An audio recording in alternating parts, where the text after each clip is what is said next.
So sabi niya dito, Sir, planning to do tail tidy on my motorcycle pero hindi naman mababago ang visibility nito at lalagyan ko rin ng plate light para kita siya during night. Lalagyan ko ng retractable fender for rainy days. So, okay naman yan. Okay? As long as yung gagamitin mo na ba to, plate light, ganun pa rin yung puti o kaya yung yellowish.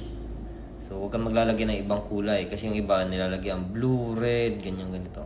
So, hindi pwede yon for our plate light. So, puti lang tsaka yellowish. Ganun na rin, kung gagawin mo yan, siguraduhin mo na yan, tama yung sinasabi mo, lalagyan mo ng retractable fender para kapag umuulan nga naman, hindi masyadong masaboy o matilabsik.